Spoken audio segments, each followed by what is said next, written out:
All right.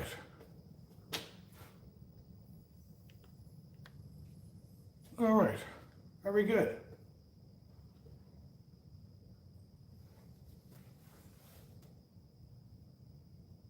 How's everybody doing? Like, nope, nobody here.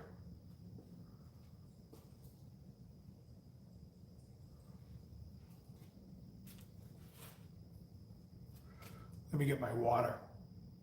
Hang on tight for a sec. Today I'm smoking, what is this thing called? The Oz Jenner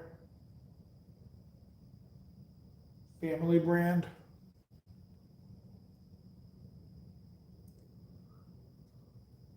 Anyways, I like these cigars. Let me just grab my water.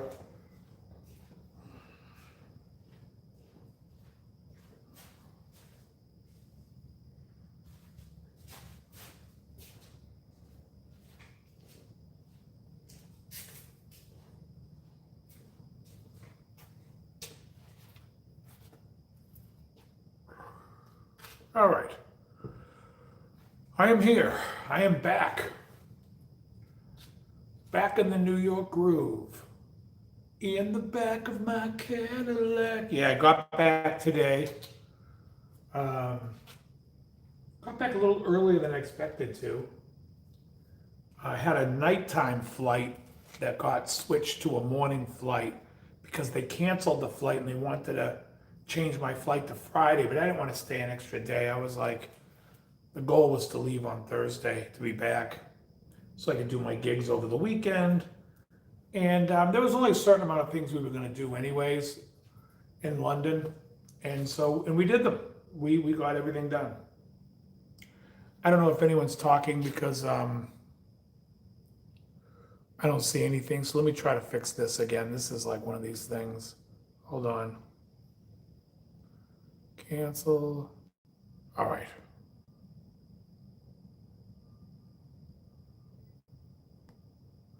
All right. Now the chat's working, so if somebody types something in there.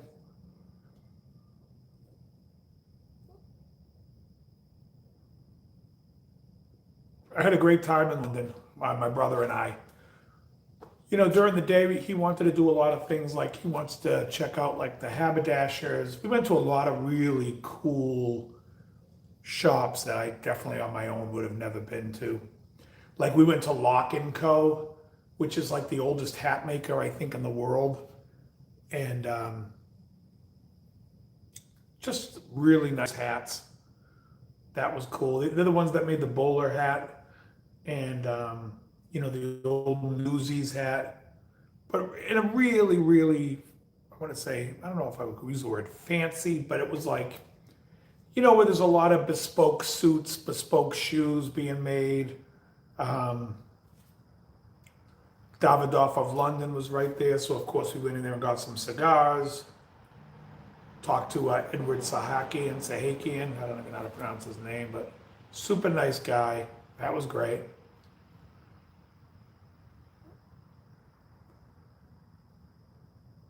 Being carnivore, the both of us, it was a no-brainer at night to go to a steakhouse. So we went to 3 different places for steaks. Um, there was a restaurant called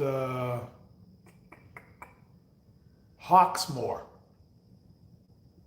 It was great. And after we ate, we find out they're opening one in Boston in the fall. But it was a great restaurant.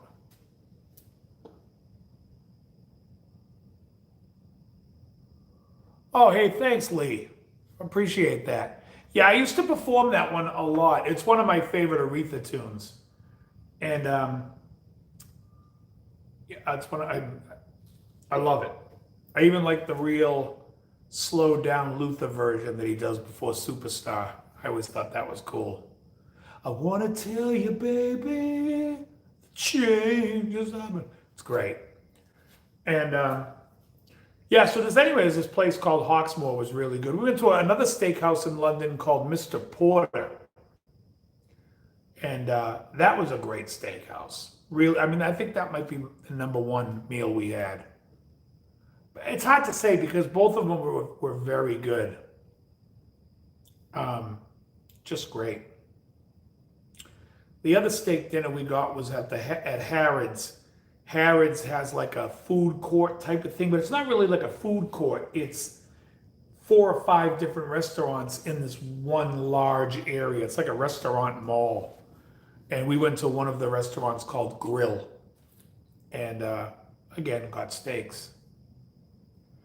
I will say the one thing in England, if you're from America and you go to England, do not order a hamburger. Do not order a cheeseburger. They have no idea what the hell they're doing. The meat is so lean, it's like 5% lean. It's a brick with zero flavor. It was awful. I mean, honestly, it was like the worst burger I've ever had in my life. And I thought it was just a one-off, and I asked them, and they're like, oh, no, this is how we cook the, whatever. We went to a couple of other places and got I went to a couple of fast food places where my brother and I have on occasion gotten hamburger patties only just to taste it, and they were all terrible. And these are big chains, but they were, I mean, I don't know if it's the law in London or England, but boy, they do not know how to do a burger. Awful. No wonder why when they come here for the World Cup, they're going nuts over the food. The burgers are just awful. And bacon, they don't even know what bacon is. I'm in Boston, Lee. I was in London for the week, so I just got back. But I live in Boston. Just south of Boston, but not Boston proper, but in the burbs. Boston's in Massachusetts.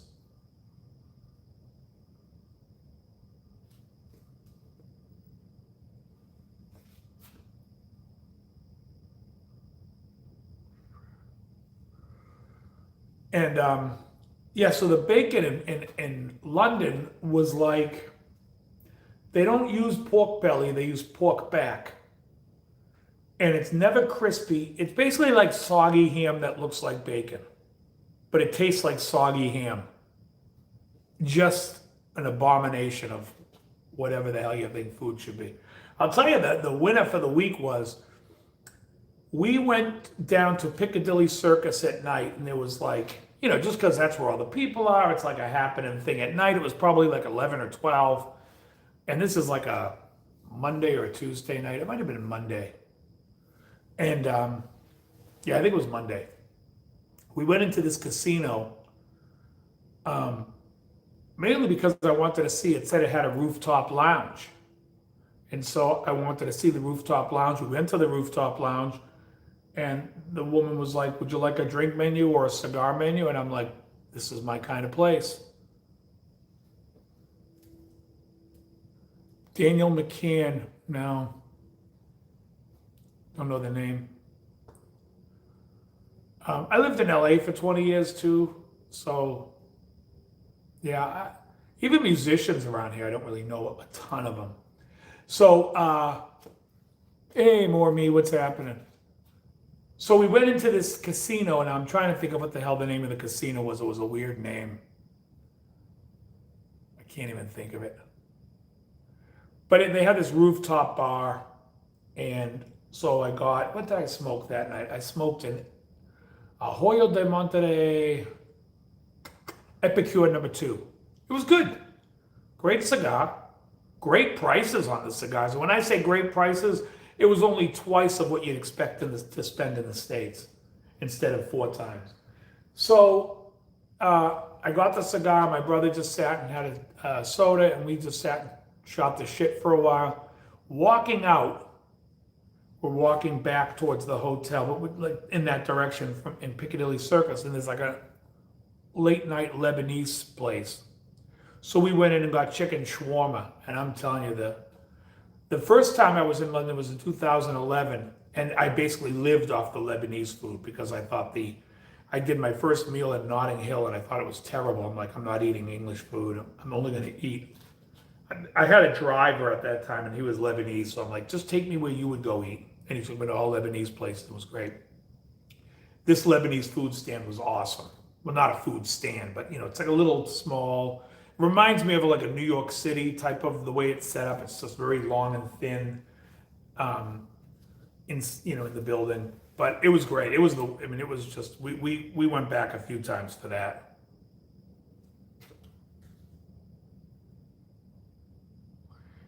Hey, Glasslight, thanks so much. Um, yeah, I mean, to me, I love all music. Can I say? I love it all. People are always like, "Oh, what do you like? Why? You like heavy metal? I do. You like R&B? I do. You like rap? I do. You like country? I do." Hey, Lee, thanks so much, brother. Very good. So yeah, so I mean, I like all styles of music, and so if I'm teaching a song, it's usually because it's a song I really like, or that I play in my acoustic act and have to somehow go back and remember how the hell I played it.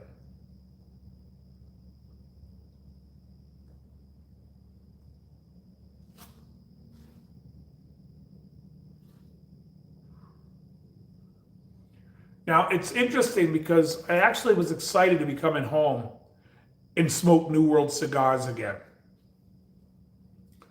A New World cigars being, you know, Dominican Republic, Nicaragua, Honduras, anything that's not Cuban. Because I smoked all Cubans while I was in London. Um, I know it's just a lot of people don't like all music. Some people are like very much like I'm all metal, dude, or I like country, and some people hate country, and it's like it's all music's the same, man. It's just different seasonings and flavors, whatever you want to put to it. I mean, there's nothing except for jazz. Jazz might be a little complicated for some. I enjoy it, but I mean, it's one of those things. I always tell my students when they want to learn jazz, um, did I bring back? No, I didn't bring any wenches home. The um, When my students want to learn jazz, I tell them a lot that music is a language, and I can teach you the language. You can learn the language, but that don't mean you can speak it. Like the way I went there, that don't mean instead of that doesn't. It doesn't mean you can speak it because you won't until you have to submerge yourself into it. If I sit there and show you here's what country chords, and then you sit there and you don't listen to country, you're not going to sound like a country player, and country guys are going to look at you and go, that ain't country. Even though I'm teaching you country. But if you listen to a lot of country, you start to go, oh, I get it, and speak the language. So jazz is really that you really should listen to it and submerge yourself into it if you're trying to get a little of that flavor in. And then you'll do it.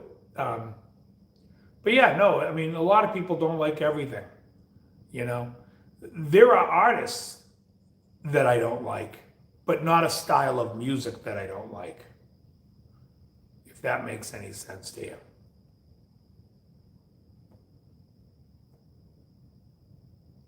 Getting back on what I was saying about the Cuban cigars, the Cuban cigars they all have a flavor to them, and I can't really describe it except to say it's very cigar-y, which I love cigar-y. I like that flavor of when I smell it, I'm like, that's a cigar. The problem is it's not very strong.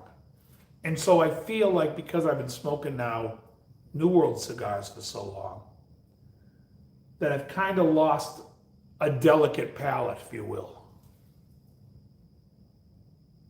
Oh, I'm sure. I'm sure. I don't eat pizza anymore anyways because I'm carnivore, but yeah, I avoided all their, it's not good.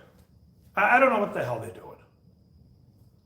I mean, even when like we would look at a dessert menu just to see what was on it, and they're like, oh, we take dates and what? That's dessert? Get the hell away from me. That's dessert if you're 90 in the States. Would you like some dates and tapioca pudding? We'll get you on your way. Yeah, I don't know.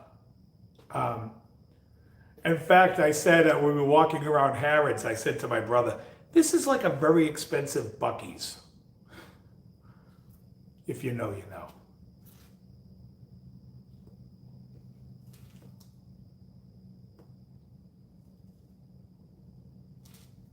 Yeah.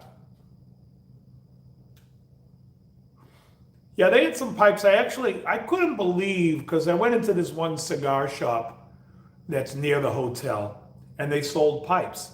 They happened to be selling a pipe that I own, the exact pipe, a Peterson 606. What the hell's the name? I can't remember the full name. Irish Harp. That's exactly what it is. The 606 Irish Harp. I think I paid 128 bucks for that pipe. They were selling it for 300 and something pounds, which is way more in dollars. I couldn't believe it. I'm like, that's the exact same pipe I have. They're selling it for this.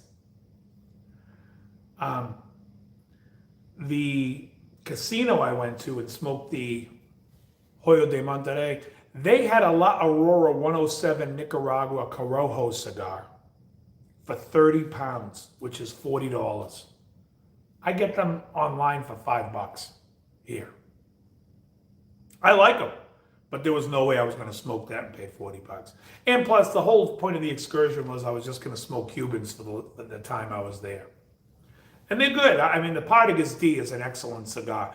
I wish it was stronger. The cigar people will tell you it's a strong cigar. It's a strong Cuban, but it's not a strong cigar at all. It's very mild, but it's strong for Cuban. And so that was kind of my takeaway was, for once in a while, if I go somewhere and they have them, I would never hunt them down. I just don't care. Like this cigar here, tons of flavor. I'm digging it. You know?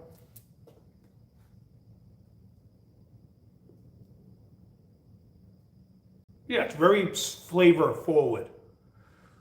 Whereas the Cuban stuff was very subtle. Other than that, I was going to go check out some music shops, and then I'm like, you know what? I hate going to music shops here. Why would I go to a music shop there? It's not my thing.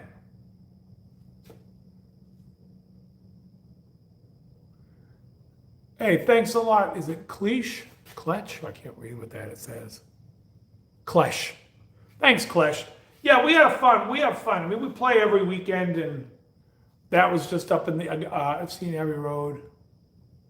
Short, hope you film more of it. You're sitting. Abbey Road was weird too, because when you go to Abbey Road, you know, where I was in London is very, very posh.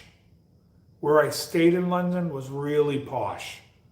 Anyone from London can tell you the Mayfair area is posh. And when you go to Abbey Road, you're driving a little bit away from there, but you're heading into an area that I would say looks like Brookline, Mass. Just like, usually like a city that has a suburb that's really close, that's very wealthy. And you're driving, and all of a sudden you come to an intersection where it's not even an intersection. The road veers right, or you can go straight. And there's a crosswalk there. And if there was no signs or anything there, you would never know that was Abbey Road. And then you look and you can see Abbey Road behind the building, and it's like, it's just a recording studio. And yeah, history was made there, but I've been to the Village, I've been to Conway, been to Henson or A&M, it used to be. Unless you're doing work there, I mean, the history of the places don't really do it for me. I don't care. I mean, half the machines are probably everything that was in there when the Beatles were recording is gone. It's all been upgraded, as it should be. But it just, it was cool to see it, but I was like, and there were, people in the crosswalk taking the picture, and I'm just like, yeah, do I like the Beatles that much? I don't know. I just didn't find it to be, we also went to the Sherlock Holmes Museum, and there you're going into this little house that was built in the late 1800s. Almost no different from any other apartment you'd see somewhere. Small bathrooms, small rooms. And they dressed it up like it would be in the movies, which the movies probably went there originally, or however it was when the guy wrote the book and did it there. Maybe he had an apartment there. I don't know anything about Sir Arthur Conan Doyle, but anyways, that was funny. And then what was funny was he was making a reference to Jack the Ripper, and he said, last week I had a woman in here, and I said, does anyone know who Jack is? And she says, Jack the Stripper. And he goes, why would anyone say that? I'm like, well, because it's a song by Black Sabbath. The guy just looked at me. He's like, it is? I'm like, yeah, it's the intro to Fairies Wear Boots. He was like, I did not know that. It was pretty funny.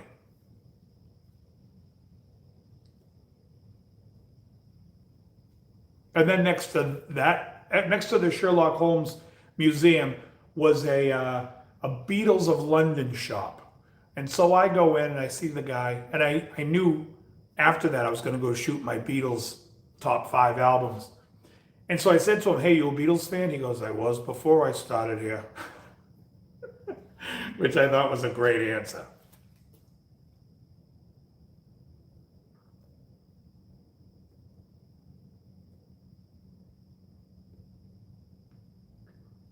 But overall, it was a great time. It's a real fun city. It's a lively city. Things are going on at all hours of the night. I mean, you could be out on a Monday, Tuesday, Wednesday till 1, 2 in the morning, and there's stuff happening all around. I think that casino that I smoked at, the lounge closed at 1:30, the Sky Lounge. The middle lounge stayed open until 6. No, I don't think so.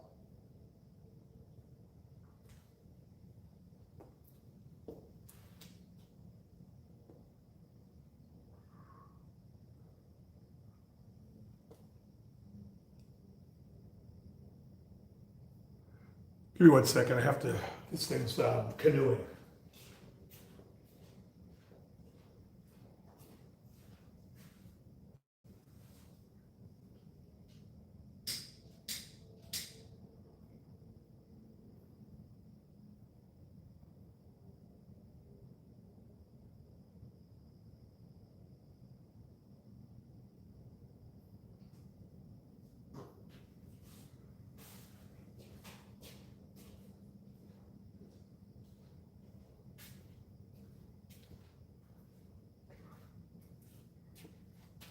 Oh yeah, hold on 1 second. I forgot my ashtray too.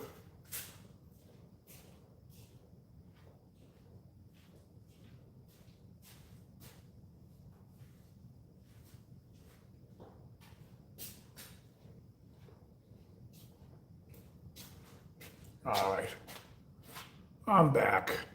Yeah, so anyways, our goal was basically to go. My brother wanted to do some window shopping and look at some watches. And we did all that during the day. And then at night, we would go eat. Like early evening, we would go back to the hotel, change, and then early evening go out to dinner, and then go find ourselves a lounge to smoke cigars at, which we found a really nice one at the Connaught Hotel. The Connaught Hotel, however you pronounce it. They had a great cigar lounge, and there was a couple of guys working there, Luca and Antonio, that were just great. Just a great hang. We hung out with them like 2 or 3 times. They were great. We went to this other lounge called Fumar. We went to the lounge at that casino, but I cannot remember the friggin' name of it.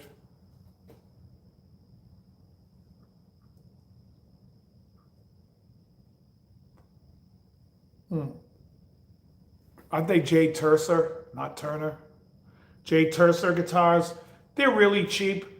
If you find one that plays good, I mean, I can tell you anything good about any guitar. If something plays good by accident, or if you like the way it plays, then buy it. But I had a friend of mine that had one that played really well. He would work on it and make it play great, and it played great. Again, for me, it wouldn't do anything for me because I'm very particular about how the necks feel and everything. I like stainless frets. I'm not putzing around with getting something like that. But they're fine. They're fine. They're fine guitars. Just depends if you like it. I mean, asking me what I think. What do I know? I mean, there's so many people that play guitar and they have nice guitars and they're like, oh, check it out. I'm like, I don't really want to check it out. But they're like, yeah, no, you got to check it out. And then I check it out. I'm like, and that happened with me once with a guy who had a Silver Sky. I was like, oh, he was like, oh, dude, have you played one of these? I'm like, no. Oh, you got to play this. Try it out. So I tried it out. He was like all excited, going, isn't it great? I'm just like, no, not for me. I mean, I'm glad you like it. It's a nice instrument, looks nice. But, what do I don't know that I would like, or that you would like any of my guitars. Well, what would it matter if you did or didn't? It doesn't matter to me. I've had some people, students of mine will say they want to play one of my Strats so they can feel what the scalloping feels like really high on the neck. And sometimes they're like, oh, that's really cool. How much did they have to, they're interested in it. And some people are like, oh, that's cool. I wouldn't do that to my guitar. Yeah, I don't care. You know what I mean? Yeah, it's not for everybody.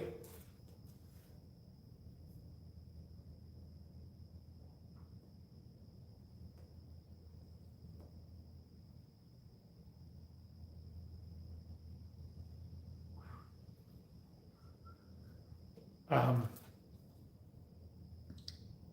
yeah. Tomorrow night I have a gig, and on Saturday I have a gig. That's good.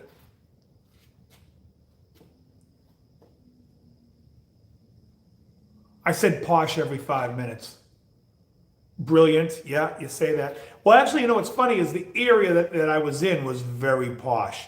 And there's really no better word for it when I was describing it to people. I'm like, this area seems very posh. And they're like, oh, yeah. I mean, let's put it this way. If I walked in any direction of my hotel, there was a Lamborghini, Bentley, Ferrari dealer, MG, Lotus, what was the other one? That was another crazy car.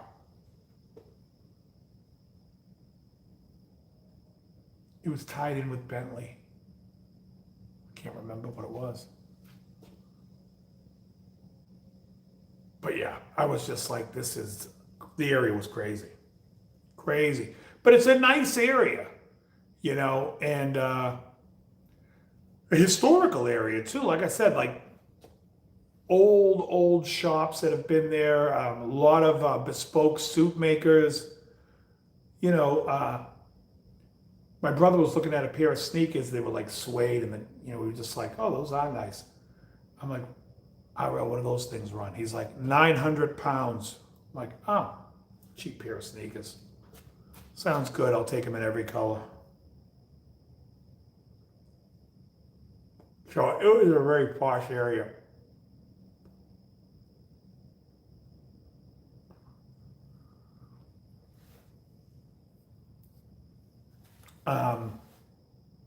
They also don't know what coffee is in London. There's a place that was on every corner, Cafe Nero, and they only do Cafe Americano, which is 2 shots of espresso with water, and they fill it up so it looks like coffee. It tastes good, but it's not coffee. It's espresso that's watered down. So, I mean, I had to hunt around to find a place that actually sold drip coffee. And when I asked people, I go, do you guys have drip coffee? They would look at me like, what? And one person, maybe 3 or 4 different people, one person looked at me and says, do you mean filtered? And I'm like, drip, filtered, however you want to describe it. Do you have coffee? Yeah, it was very bizarre. I wasn't expecting that.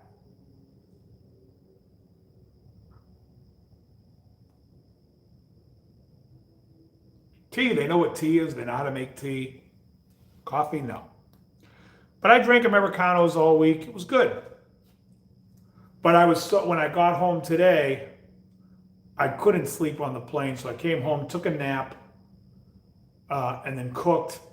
And then I had a cigar and coffee. And that coffee, I was like, oh man, so good to have a real cup of coffee again. But yeah, that was bizarre.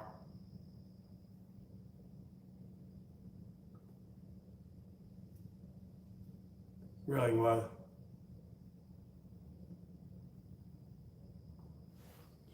Also, a lot of the cigar lounges there were very posh in like they wanted you in shoes and a suit. Some I was just like, no, come on, seriously?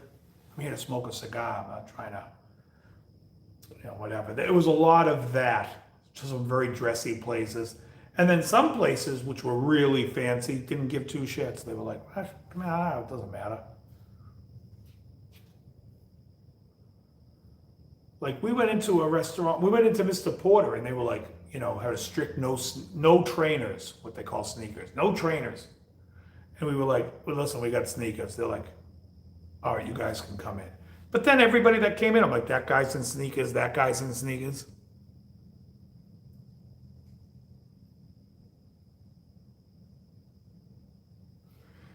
Yeah, glass slide, totally. It's a hopping city like that. Um, yeah, it's just crazy. I mean, we were walking back to the hotel like at 1:30 in the morning, and every corner, some guy's like, "Hey, you looking for a party? You guys, like they're in front of clubs trying to get us to go in." And I was just like, "No, we're good. We're good."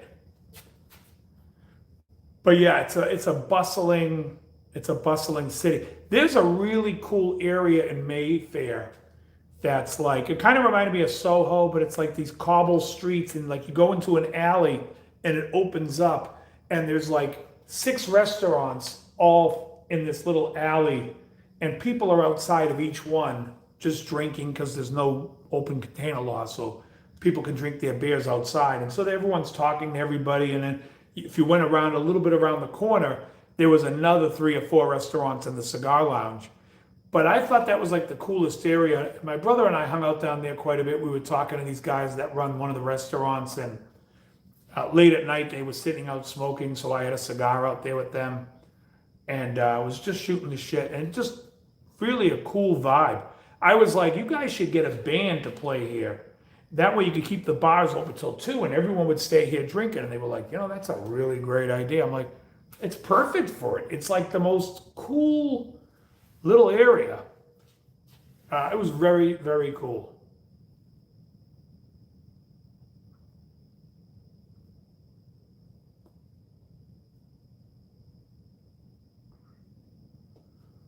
Yeah, we had a good time.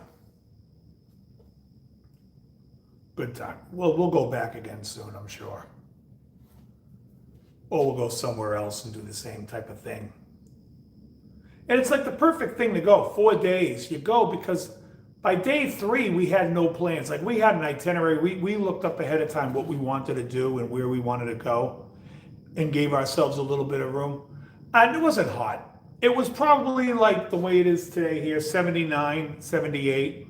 The thing about that in London is nobody has AC. So when it's 78 degrees outside and you walk in, so I know why they were complaining when it was in the 80s a couple of weeks ago. You go into a store, it's 80 something, it's even hotter in the stores because nobody has AC. And that's where it's really uncomfortable. You got to go outside in the sun to cool off. And again, it's not really made for that. But we were there, it was like 78. It was nice. Now the hotel had AC. Our hotel rooms did, because it was freezing. But for the most part, the store, you go into a store, it's like, if it's 78 outside, it might be 82 in the building. So that kind of sucks. So I understand why they were complaining, but it's their own damn fault for not converting to AC.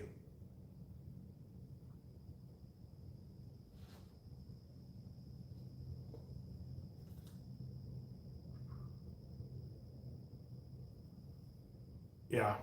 And then outside of my hotel, there was like a black car with all these like, all the drivers were in suits. So I could tell they were like for like, not Uber, but they were for like a more fancier car service. But every car was like 150 grand. A guy pulls up in a sick Mercedes. He was talking to me for a while. And I'm like, dude, what the hell? Like you're a driver for He's like, oh yeah, yeah, we do pretty good. I'm like, I'd say. And then his buddy pulls up behind him in like a jet black Land Rover, all done up. That was like another, like, I think he said he paid 160 pounds, 160,000 pounds for it. I'm like, Christ. That whole area is just nuts.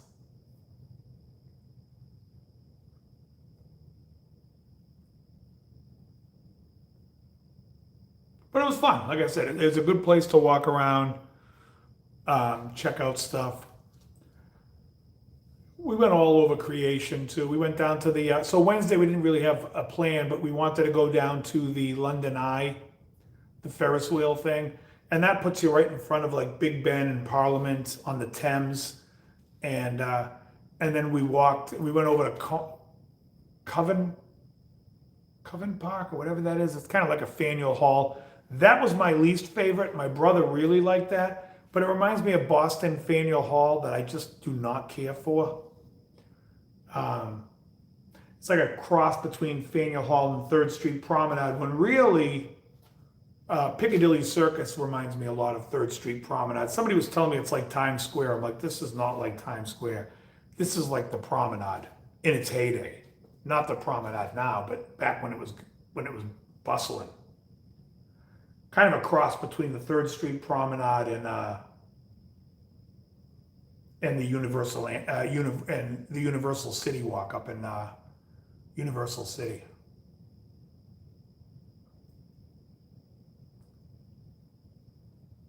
Actually, it might be even more like Universal City Walk. But anyways,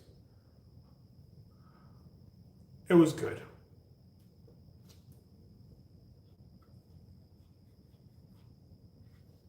It was good. We were talking to these guys from Saudi Arabia who were smoking cigars at the next table. And I forget what cigar the guy was smoking. It was probably $1,000 cigar. It was like a limited. And I'm like, man. And he's just like, yeah, man, I'm an idiot. Started laughing. He's like, what am I smoking these cigars? He goes, I should be smoking. He goes, and he started telling me what cigars he likes. And then I was like, oh man, I get those cigars for like $10 a stick.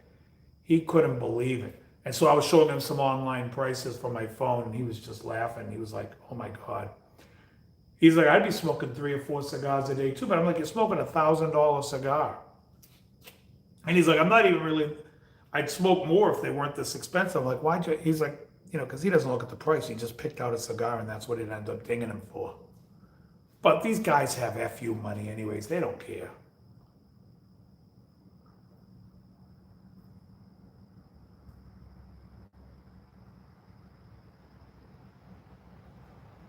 But I will say this, the Cuban cigar market is the most, it's fucking, they do what Gibson guitars do.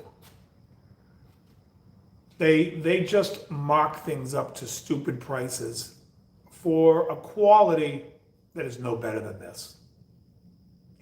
Now, is it better than other cigars from New World? Yeah. New World has a variety of shitty and great, and Cuban cigars have a variety of shitty from great. Um, the best Cuban versus the best New World cigar I've had, I'd say they're neck and neck. Maybe the New World might be a little bit better. Steve Saka made a cigar a couple of years back called Todos Los Dias that was my favorite cigar of all time. Twice when I was in London this time, I had 2 Partagas D's number 4. And they're great. Again, my issue with it was how subtle it was, and not that it was like great flavor, stronger than some, but not bold. Just very, to me, subdued. I enjoyed it, but because when in Rome.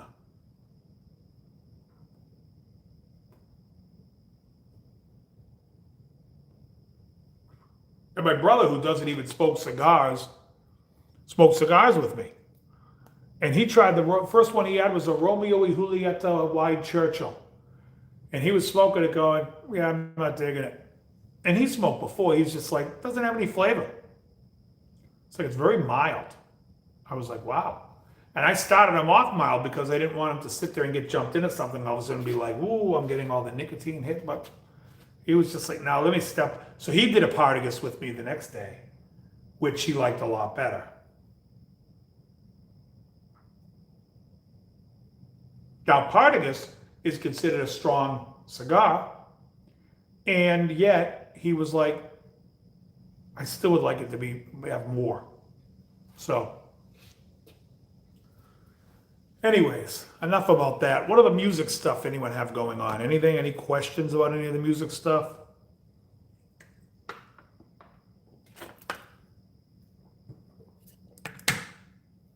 Anybody? Somebody?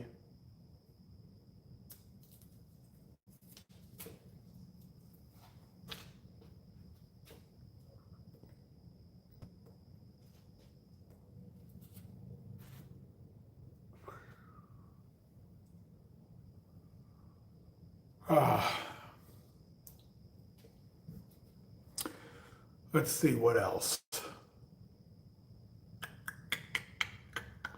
We would have seen a show. We looked up things before we went. We looked up if anything was going to be at the Royal Albert Hall, but nothing. And there wasn't really no music to see. And it was funny when we were at Abbey Road, there was a couple in front of us talking to this woman behind the counter, and they were like, "Oh, we saw a great show last night." And I'm like, "Oh, of course, there was a show somewhere and we didn't go." And the guy was like, "Oh, it was blues." And I'm like, "Oh my God, thank God. I would never go to that."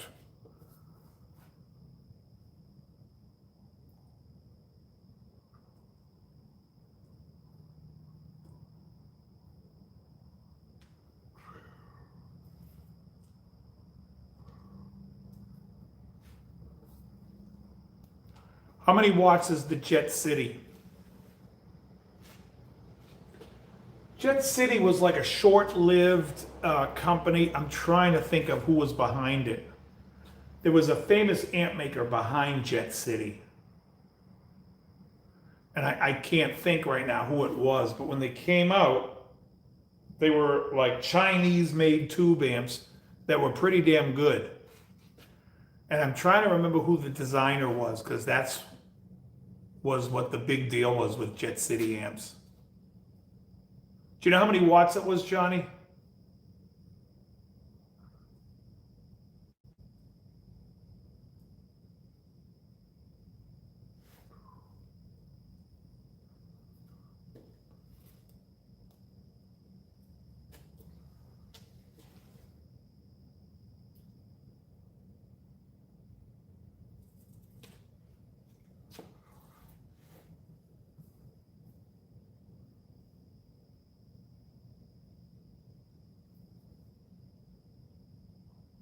Oh yeah. Yeah, if it's like one tube, one tube? I'm not sure what the hell that even means. You mean like a 15 watt or a 5 watt amp? Otherwise, if it's like that, I wouldn't bother with it. For 200 bucks, no. For 200 bucks, you can get like a Vox Night Train, a little 15 watt head. They have a little bit more versatility. I'm not crazy about the mid-range tone in it, but that's just me. But again, I don't put my taste on what you would like. I don't know, but they were pretty good. I still have it. I had an offer on it a couple of years ago. Somebody wanted to buy it. Now I would sell it, but back then I was gigging with it. It was good, small and easy to show up someplace and just tear it up, and it was loud enough.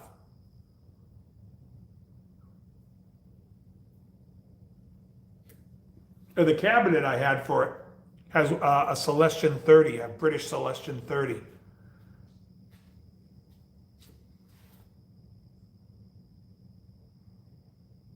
Yeah. All right. Yeah. Let me know. I'll tell you what I think. That doesn't mean anything. Again, go play it. See what it sounds like. And if you like it, buy it. If you don't, don't. But 200 bucks for like a Jet City, it's probably what the value would be. I don't think you're going to turn around and make money on it.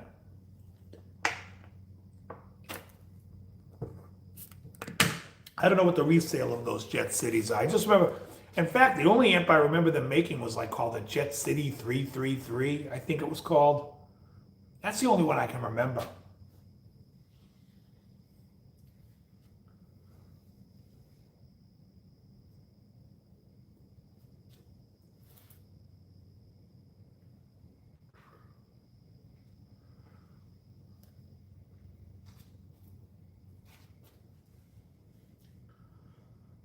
What else, folks? I might make this short and finish the cigar over there in my chair. Got cool tonight. This is exactly how London was this week. It was like it got down to like 65 to 60 at night. That we would go back and change and then go back out.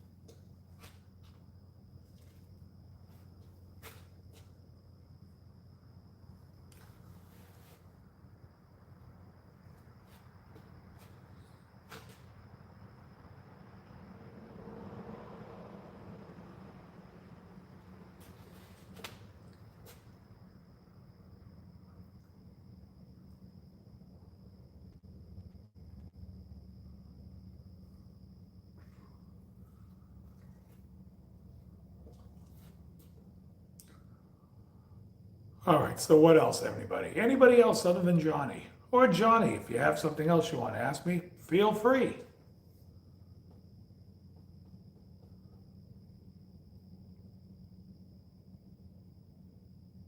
No, I wasn't really a Graham Parker fan. Was Graham Parker the one that did the album Us Up the Escalator? I remember that album when I was young. I didn't know anything else by him.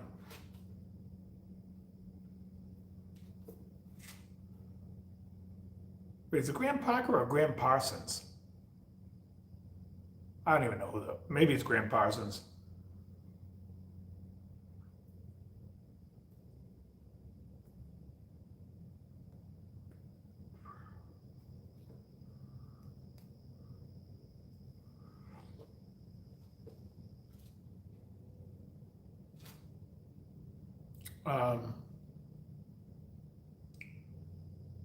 My brother has become quite a watch guy, and also Kenny in my band is a big watch guy. So me and my brother, we went up and down like all the different, um, so many different watch shops in the Mayfair section there. Guy also had a Fender Telly. There's a Gibson J45. One thing spotted was no stamp serial on the back of the headstock. Yeah. Of a J45, I don't think it has a stamp on the back of the headstock. A J45 will have it on the paper on the sound hole. I haven't heard any of the new Stones. That I have not.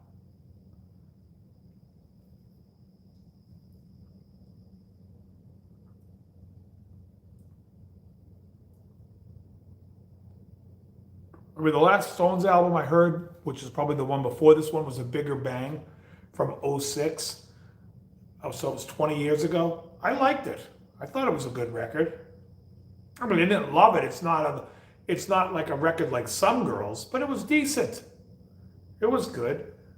Do I need to hear new Stones material? It's not on my thing. It's not on my list of things that I want or need in my life. A lot of these people, it's like they keep making records, and I just feel like maybe they shouldn't. I don't know. I don't know. I don't know how I feel about it.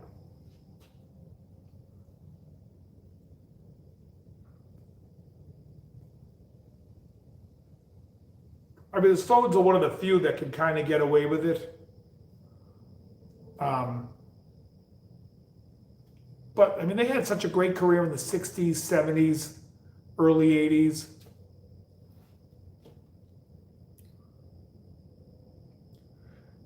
Yeah, Johnny, an acoustic guitar won't have a stamp on the back of the headstock. The acoustics will have it in the sound hole. It'll be on the paper in the sound hole.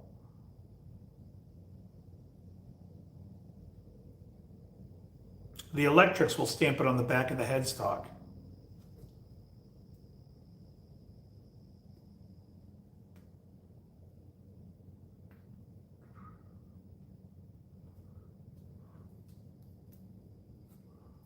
What were they asking for the J45? Because that's an expensive guitar. So if they're asking low, something's up. Something's afoot at the Circle K.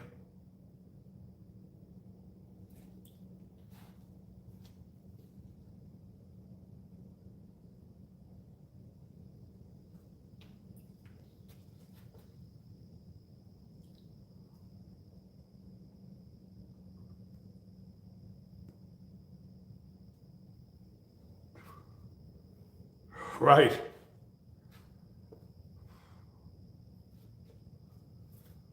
Oh, $1,200. Maybe the guy's desperate for money.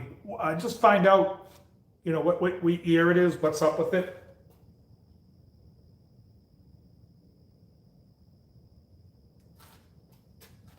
Come on. Why is this bug flying around me?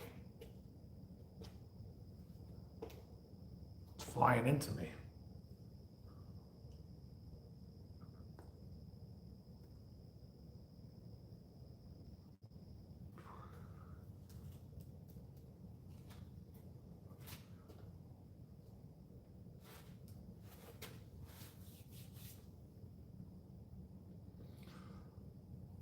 Oh, I should sleep good tonight, too.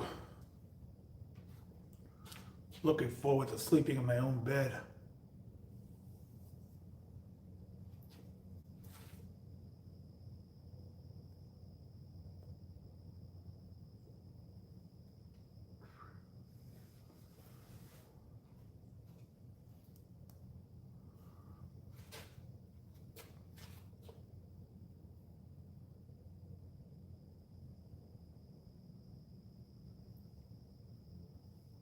Trying to think if there's any new music. I've been listening to nothing but like a lot of prog rock the last couple of weeks, just because makes time go by pretty good. Like if I'm working out, I can time things better because it's like everything's like an 8-minute tune.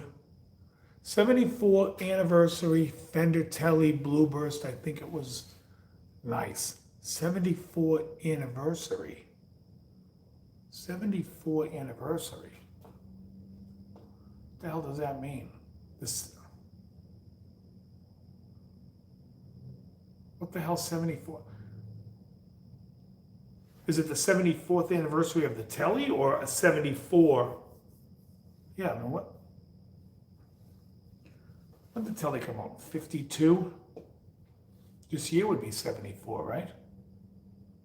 Yeah. That would be a brand new guitar, right?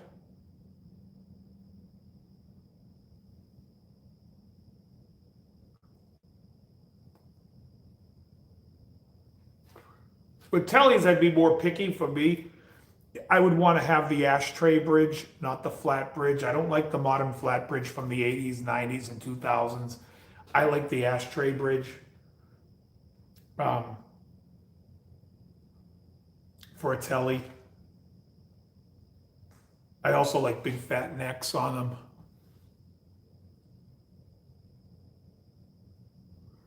Yeah. Well, look it up online and see what they go for new and see what they go for used.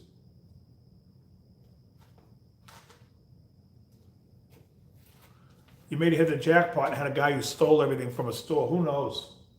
I have no idea what any of that stuff goes for. Again, I don't really look at gear because when I stopped working at the store, I stopped caring about new stuff or I don't know. And if I'm gonna go buy something, I'm gonna go play it and check it out. Like if I bought a Fender, like if I was to buy a Fender Telly, if the body looked cool, had the bridge I wanted and everything, I'd be like, all right, because I'm gonna sell the neck, I'm gonna replace the neck, I'm gonna put new tuners on it, and then I'm gonna swap the electronics.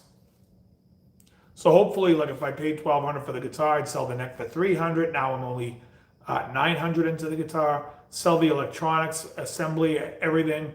Get rid of that. There's another $200, and then so I'm at $7. Then I got to go buy a neck, You know, the whole thing when I'm done might be 15, but it'll be like a custom shop, stainless steel frets, big fat U-neck, like a 51 no caster. That would be what I would do. As far as just buying a telly off the shelf, for me, that's not happening.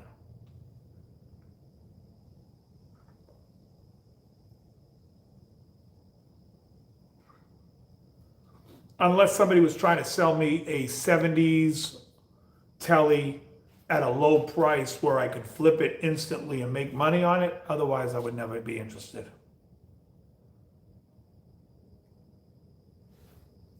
Oof.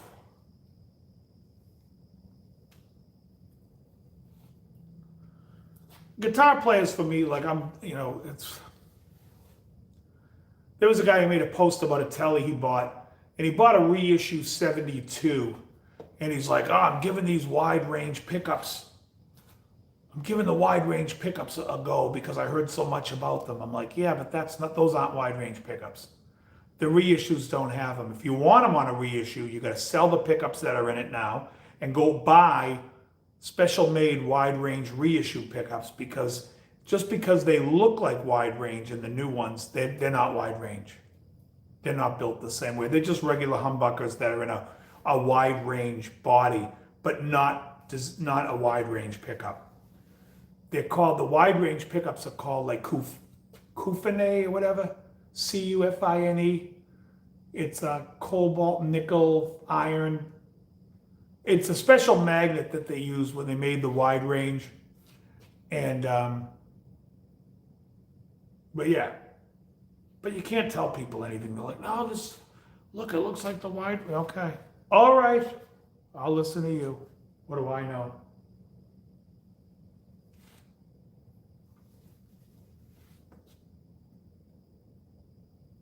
Somebody look up the name of it. I think it's Cufine.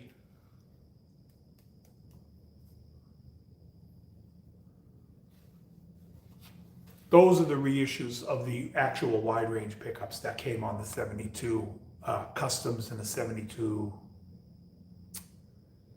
Was it called a special?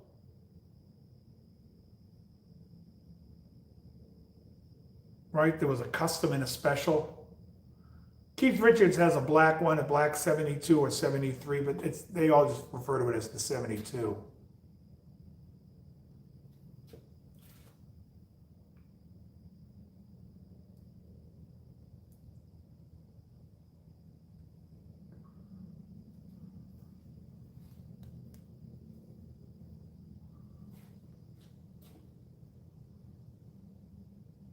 They look like the thin line, but they're not thin lines.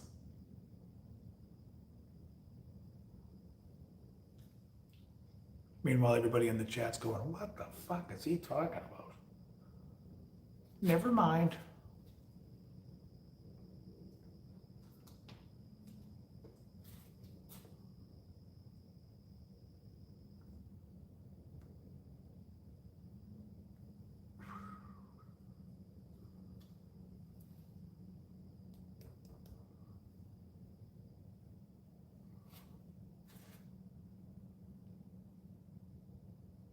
Okay.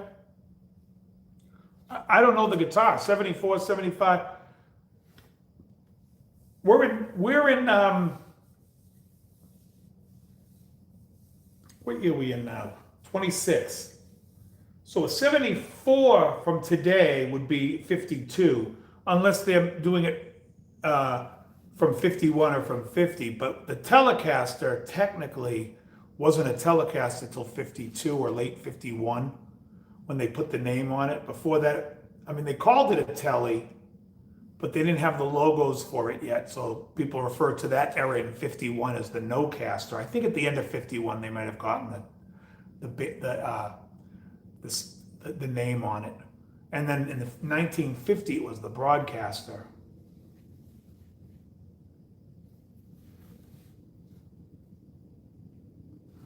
And if they go in from 1950, then you could say last year's model was the 75th. I don't know, like I said, because sometimes they do anniversaries. Fender's all fucked up. Sometimes they release a guitar with the anniversary on it, and the anniversary will be the anniversary of that guitar being released.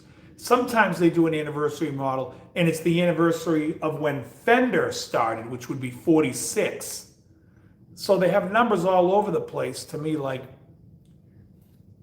you know what I mean? It depends on if it's the anniversary of the guitar or anniversary of the company.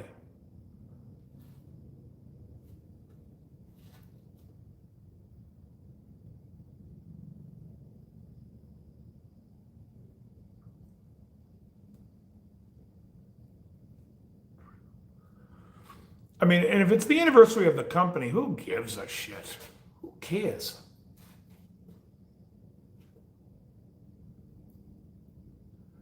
I think they date the company back to 46, right? That's when he started. It was like Fender Electric. They were making radio stuff. It wasn't until 48 or 49. I think it's 48 that he made the prototype for the telly, the snakehead telly. And in 50, with the scroll logo, with the scroll headstock. And that was the broadcaster. And 51, it's the no-caster because they took the name off for legal reasons. 52, it's the telly. 53, it's the telly. And then 54, the Strat came out with the bigger headstock, the famous Stratocaster headstock. I like the necks on the 54 Strats. They're big. By 56, they thinned them down a little bit by putting a V into them. And 57 had the V. 58, they started going down to a C, but it's still a big C. 59 is somewhat a big C. The big C went all the way to like 64, 65.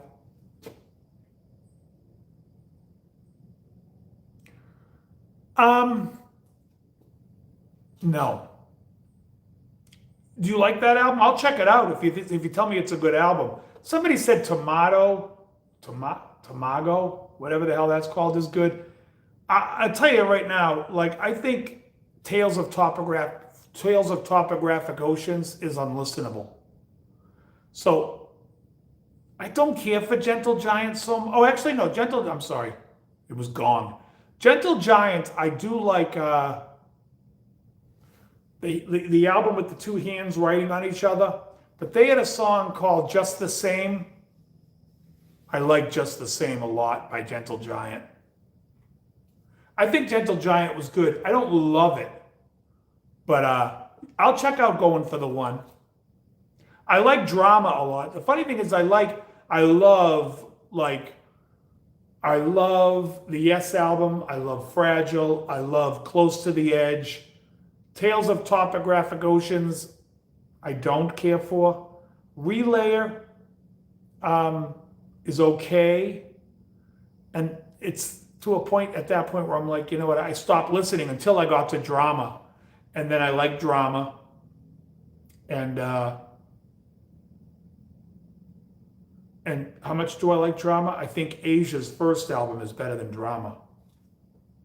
I love Steve Howe on that Asia record. I love his tone. I love his playing on it. That's one of my favorite. If someone said, what's the best album for his playing? To me, that's my favorite. Yeah, I haven't listened to Big Generator. That was an 80s album. I remember it when it came out, and I listened to it when it came out. I thought it was okay. I just don't remember it that well. I think that's the one after 90215, right?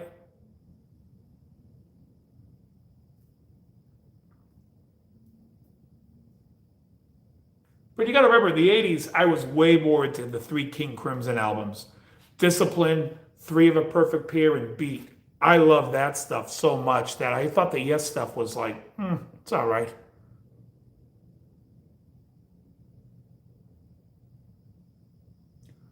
Yeah, let me know, Johnny. You can just Google it. It'll tell you what it is.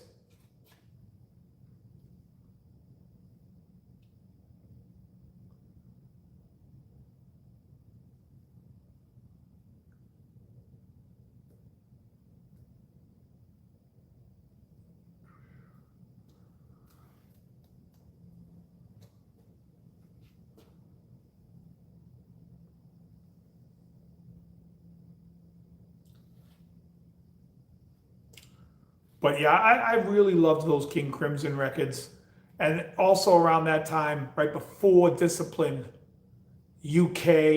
I love that first UK album with In the Dead of Night. That's great. Um,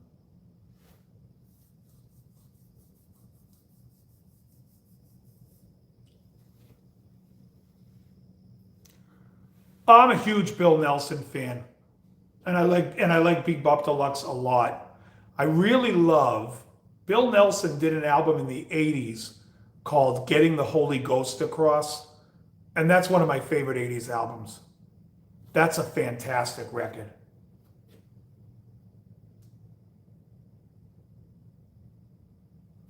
Yeah, 1200 is not bad. That's somebody who bought it and wants to take a loss.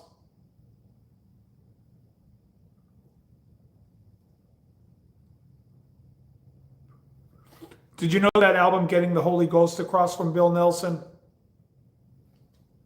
It's also a hard album to find. I don't think it was pressed in the United States. I think it was a British release only.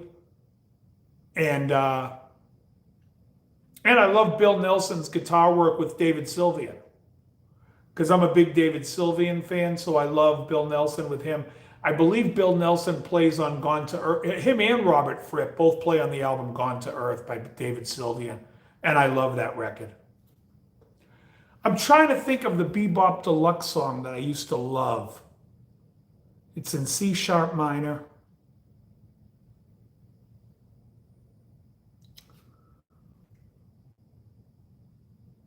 Something crying, cry for the sky. What the hell is the name of that song? You'll know if you're a Bebop Deluxe guy. You'll know the song I'm trying to think of.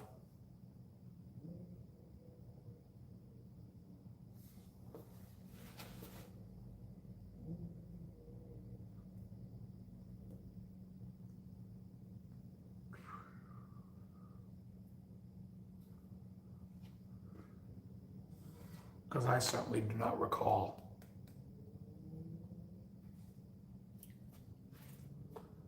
But yeah. Yeah, Bill Nelson's one of those guys people don't talk about, and he's great. You know, very interesting. Just all, like I tell people all the time, music's dead. I don't care about anything new. I don't care if anybody puts out anything new.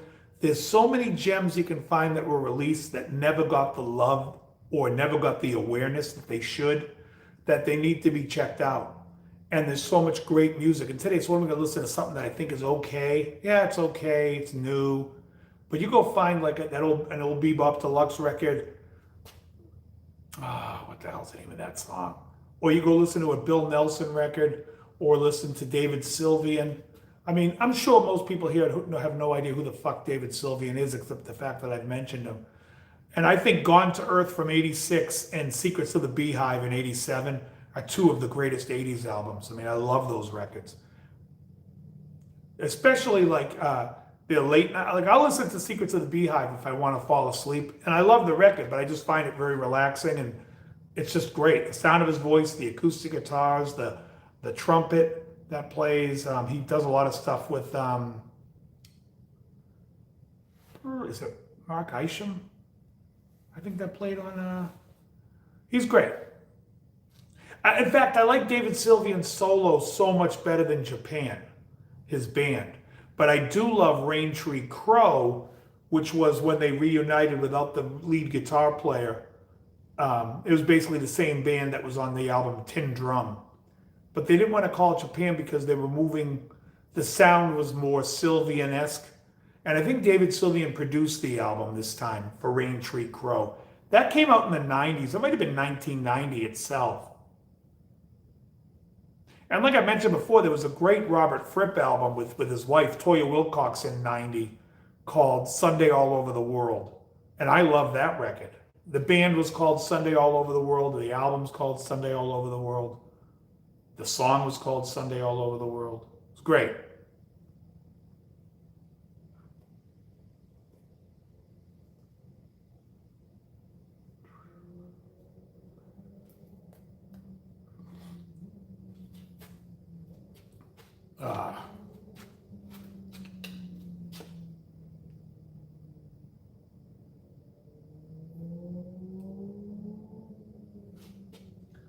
There's somebody on a motorcycle, a couple of streets over. Oh. All right, guys, we're at an hour and 10 minutes. I'm going to be done with this, and I'm going to go to bed. I want to thank everybody who's complimented the channel and the songs that I teach. I appreciate all that, as always. And maybe I'll do a live on Sunday. We'll see. Maybe not if it's really hot, because then I can just bring out my chairs. Well, I could do that too, live out here. But I want to thank everyone for hanging with me and hanging in there. And thanks so much, guys. All right? Very good.